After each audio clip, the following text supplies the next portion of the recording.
Welcome, and thank you for clicking on my video. On Saturdays, we do like to give a little bit of a bigger picture, and right now I am seeing a huge sell signal, which has just confirmed, and we need to talk about that today as we get into some technical analysis for the SPY, Qs, Apple, Tesla, Amazon, NVDA, AMD, and we'll actually look at Meta as well because we covered that last week. Let's get into it with the SPY. Before we get to that sell signal, we have to talk about the SPY because it could happen over here. Sure, that was Apple, and we need to go look at Apple because when that confirms to the downside, usually the SPY and the Qs do follow. So it really looks like we may just have days left at these higher prices, and we could be seeing over the next week that start to top out and we start to head a little bit lower. So let's pay attention because we do have those monthly expected moves here. Just wanted to point out real quick, we talked about this last week, so we're not going to talk about it too much.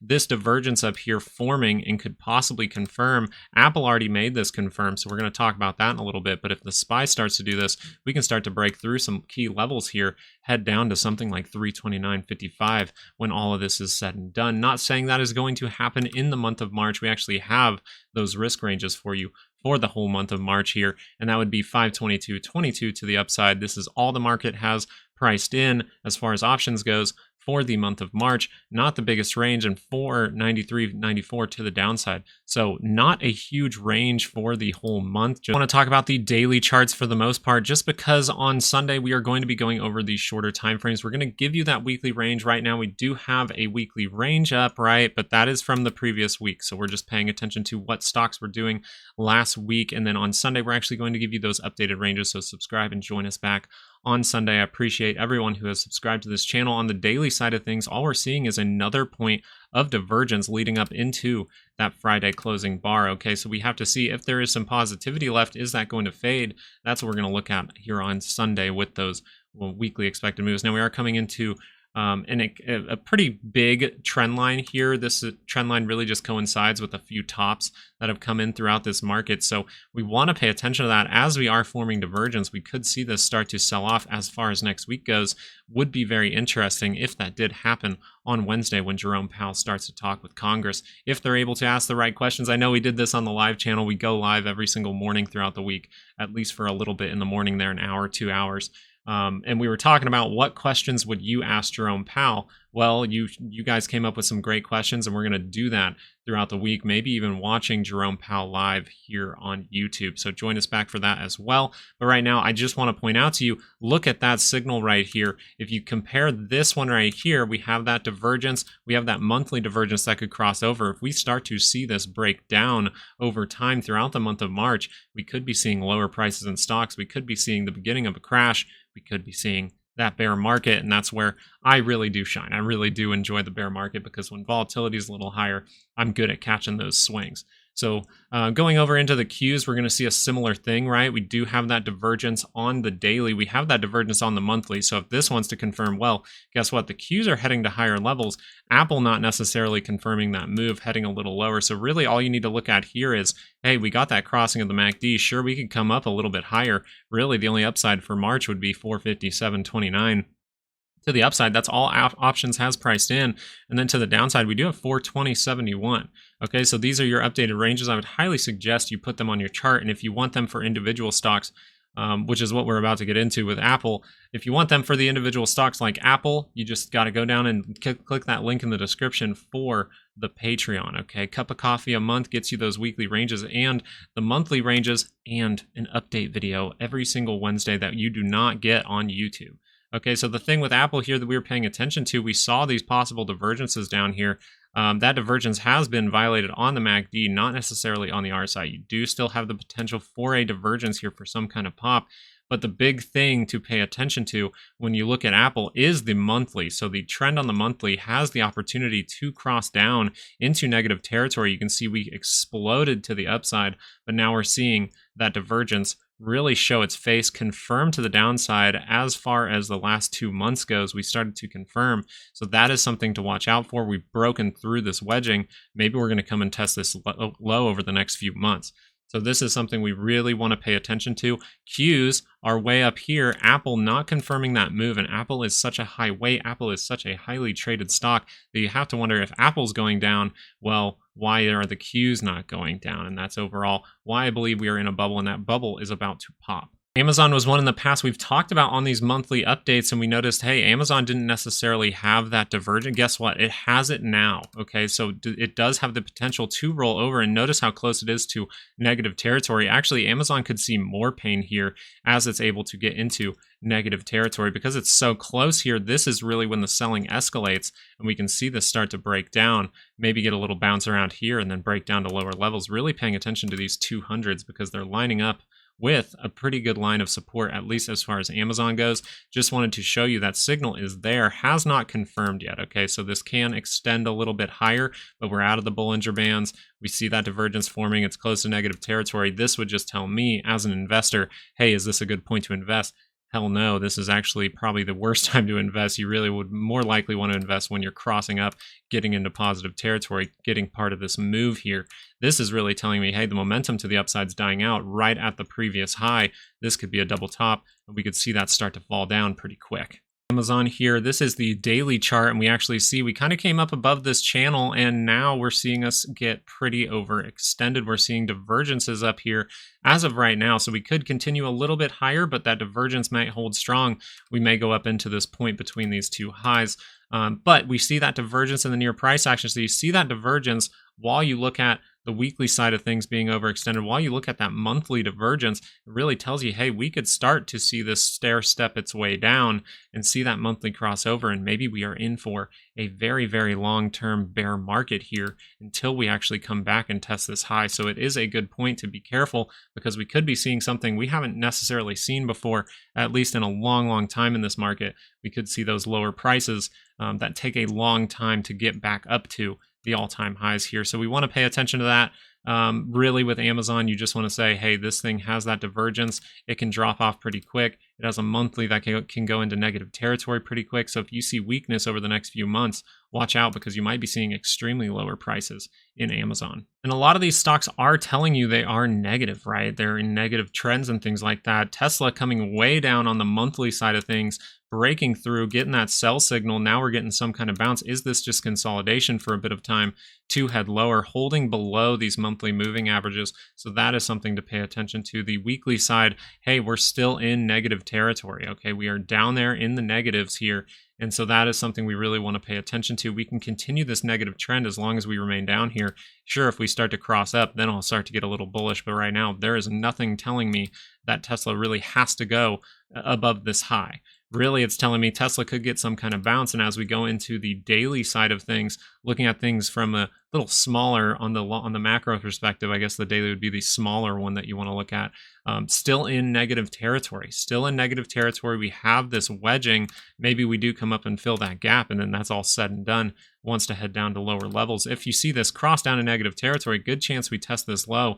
Better chance that we come down to something like 154.78. So we're seeing a lot of weakness in some big stocks while the Qs and the SPY actually head higher, which is a big, big red flag in my book. NVIDIA is going to be our blow-off top, right? We're going to see a lot of blow-off tops in a lot of these AI and chip stocks. Okay, so we're seeing this start to blow off to the upside, and we notice that there's no divergences or anything, but this is way overextended on the monthly side of things. Yeah, I do believe NVIDIA is a good stock, but is it worth this price at this moment? I believe it might need to consolidate down, at least maybe reconnect with this 9 before it wants to head higher. If this starts to cross over, we start to see those signals, though, confirm on the Qs and the SPY and other stocks.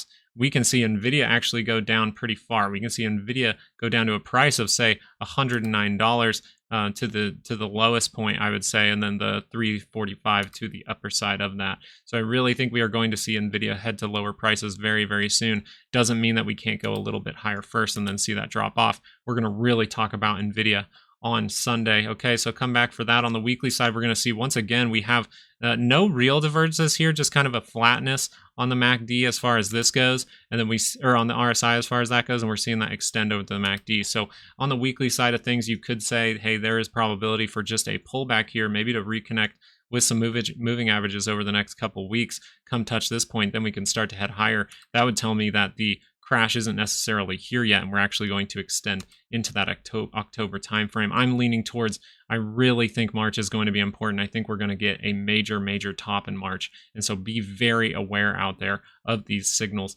Now we're just seeing that this is way overextended from an investment standpoint. Yes, you can get lucky. This can get caught a little bit, go a little bit higher. But will that actually happen? You don't necessarily know. This is the unknown at this point. You do know if it starts to pull back, we can pay attention to these moving averages. But if this wants to cross over, it would be still pretty close to negative territory. So we want to pay attention to that in the long run because we could be seeing some of those signals confirming soon. And the reason that we're talking about that on the weekly scale is because you do have that divergence, that flatness of the MACD on the daily scale as of right now, and then you do have that divergence here on the RSI. So you would consider this at the same time. Good shot that you're going to come and fill this gap, and then we'll have to see from there. But this could just set up some kind of right shoulder for a lower high, and then we actually break down to lower levels somewhere around that 570. And if that 570 doesn't want to hold up for you, I'd look for all of this liquidity, and here is great. This is the main area I would pay attention to, somewhere around that 200, right around that 459 price point. So just pointing it out to you guys, there are some bad signals going on, and it really looks like we are going to see something down the pipeline over the next week or two, whether it is with Jerome Powell or whether it is with CPI, that is going to really shake up this market. AMD, if it wants to turn around right now this can be compared to NVIDIA a little bit, but if this monthly wanted to turn around, you see this signal up here going up to another high right up in here, and this can squeeze higher. We did close at the high of the day, so we can squeeze a little bit higher, but right now you do have that slightly downward move in this MACD, right? Slightly down in the MACD, but you see that triple divergence across the board here on the RSI. So we could be seeing lower prices in AMD, and that would just tell me, hey, this has a good probability. It has divergence behind it. When we hit the sell button on this thing can really start to break down, maybe even coming all the way down to that 108 area, getting some kind of bounce, and then we see that start to fall down a little bit lower. So as of right now, these are your stocks that are really blowing off to the upside, really holding up the market at this point, and that's something to pay attention to, because we could be seeing on the daily scale, we might be seeing, guess what, a divergence. Okay, so we see that divergence at the same time as the monthly scale. That means we have to pay attention to it. Doesn't mean we can't go a little bit higher, maybe consolidate and go again for getting some kind of triple divergence, but it really looks like the month of March, that's what I'm leaning towards. I'm really leaning towards these single divergences here, starting to roll us down, starting to fill some of these gaps, and then getting some dead cat bounces on the way down. Really think we are in for a turmoil time in March. Meta is one to talk about when we talk about these things. I'm actually giving you the monthly range for Meta this month. That would be 528.40 to the upside and 451.86 to the downside on this. Remember that these are from the previous week, these weeklies and dailies, so come back on Sunday to get those updated ones. Now on the monthly scale, we're seeing this extend way to higher levels. We're seeing us violate all these divergences, but I just wanted to point something out on Meta, why it could really suffer. Well, a lot of stocks held up above their COVID lows, right? A lot of stocks held up above these COVID lows when we saw that drop off come 2021. Well, Meta did not. So this is one that can really see some turmoil come in, really see some selling come in. And we noticed that it actually broke down below those levels. So that is something to really pay attention to. It looks like Meta's one that could really move to the downside if we get some bad news behind it. Showing you that monthly, I just wanted to show you guys the weekly as well, not seeing that divergence. So really, we're just seeing this kind of blow off to the upside. You guys know that on Friday, this was my trade. Good trade up here to the bull side. So I was happy about that. But now I'm starting to flip and think this is way overextended. There's no reason for me to invest at this level. And as I look at the daily here, I'm kind of happy I did get out of my position because, well, we're starting to see a divergence that could be created. If this actually rejects, that'd be even worse. You do have that divergence here on the RSI between all of these highs up here. So the reason that this could be pretty bad if it rejects right now, we could actually head towards this gap really fast. So even though we see these monthly moves are not the biggest for the month of March, that tells me two things. Either we are going to see some funky price action where we go higher, then we go lower, then we try to go even higher, or we just see big swings back and forth throughout the whole month of March.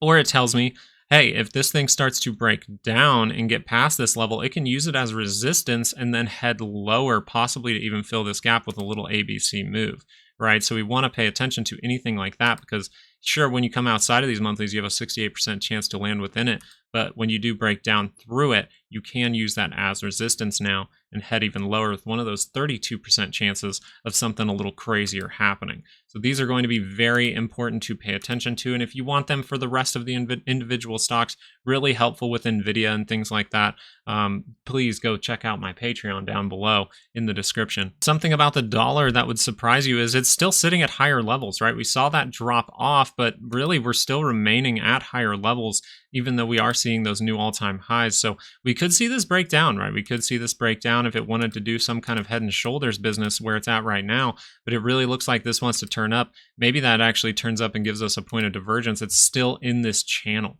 That's the thing. This is the point in time where when it started to break down through here, we were like, oh, watch out. Something in the system is wrong. We could be getting a blow off top. Guess what? It bought back up the next month, which is actually a good thing, I think, for the market. If you get a blow off top across the board, that means that you could be going into hyperinflation. We could be seeing some kind of actual sudden drop with the policies that they might have to push forward. So really think that the dollar might have a good chance curling up this MACD on the monthly. We could be seeing another push higher in the dollar before we get some kind of meaningful bounce. If we switch over to the VIX, you're going to notice, hey, volatility still in that negative territory. But as we switch over to a weekly, you're going to see, hey, yeah, this has kind of been curling down for a couple of weeks here, but we still have to pay attention to it as that divergence has confirmed. And you guys know on the shorter time frames, we're going over this on Sunday, the 2 hours, what we're looking for. And we're almost to that gap fill. I think right below us is that gap fill by about 1 point. So we really want to pay attention to that. Really want to see if this MACD here, once it gets into positive territory, it's all bets are off. We could be going into a bear market. We could be getting that sudden crash. So the main takeaway here is it really looks like stocks have days left. When you put together the monthly charts with the daily charts, with those weekly charts, you can really see how something bad is really down the pipeline. And it looks like that could be happening as far as the daily charts goes. We could be getting that bad news as far as this week. Okay, so we really might have days left to get out of this market, and that is something to pay attention to. We really want to see if volatility is going to creep back up in March, if we're going to get wonky price action, or if we're going to get some kind of stock market crash. Thank you guys so much for watching. I really appreciate you guys coming by. You guys always like, subscribe. You guys even come to the live videos, so hopefully you guys are enjoying that. Come back on Sunday. We will have those updated weekly ranges. And on my Patreon, $7 a month, and you get those weekly ranges for all the stocks that we cover. You get the monthly ranges for all the stocks that we cover, and you do get a little video every single Wednesday that YouTube does not get to see. So thank you guys so much for joining me today. I really hope you do have a great weekend. Come back on Sunday and join me for some stocks. But right now, go have some fun. Have a good weekend. And, well, good luck trading next week. We'll give you that too. Peace.